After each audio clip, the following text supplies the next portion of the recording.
This second conversation is so important. We've heard what people had to say. Here's some thoughts we've got about the areas we think we need to address, having listened, and we need more people to confirm or shape differently that conversation.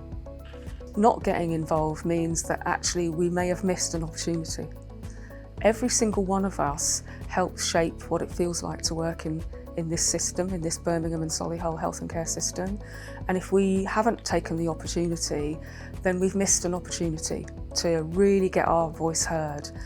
It's really clear that what people are asking for is improvements around the leadership that they experience, really wanting to experience compassionate, inclusive leadership, really wanting, when they want flexible ways of working, for that to be frictionless and for that to be shaped in a way that makes it easy for them to do. And equally, people are saying that quite clearly that our fairness is a big issue.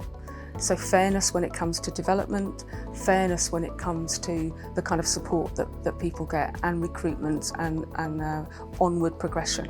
If we get it right for all of us that work in the system, then actually all of us will have comparably good experiences of working in this team.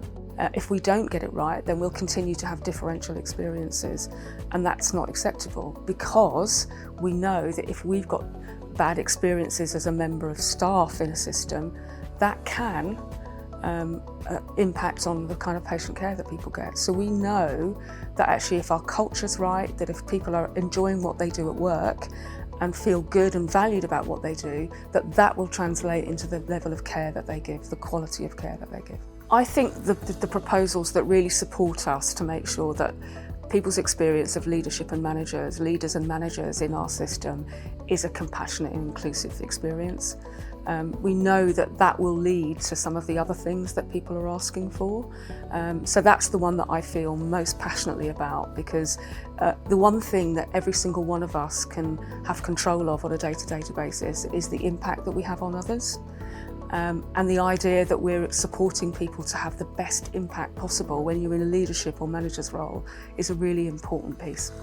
We want to hear in the second conversation actually is, how's it going to impact for you? What's going to work best for each and every one of us? And it might be different in different parts of the system, but it also might be different for different perspectives that we're going to take. So that piece that I talked about, where I feel really passionate about, I think that will take slightly longer, because actually the ability for us to support people to look in the mirror, to think about their impact, to have tools and techniques and the opportunity to really think about what compassionate leadership looks like and feels like for others will take a bit more time than it might do for us to be able to say, actually, we want to change how we approach flexible working. That could be a much quicker and easier thing for us to implement. It costs nothing for any one of us to behave towards someone else in the way that we would want someone to behave towards us. That costs us nothing. It doesn't cost us time. It doesn't cost us a lot of brain energy. And I get that we're all under pressure, and that people under pressure can behave differently.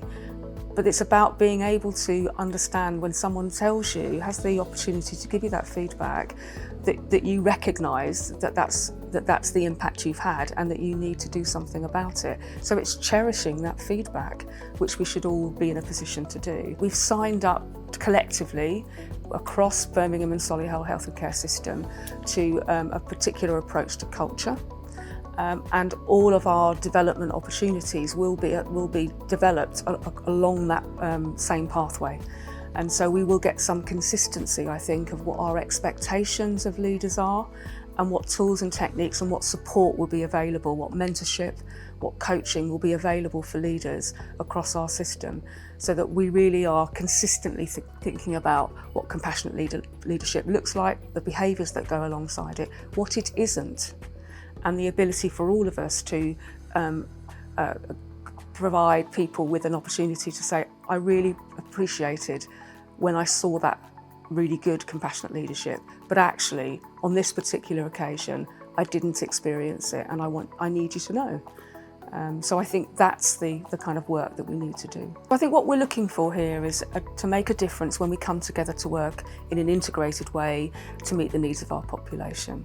So we know that at the moment we don't always do that, or we might do that independently in an organisation, in a particular team. So this is about us saying, actually, when we come together, we expect and want to work in a very particular way together.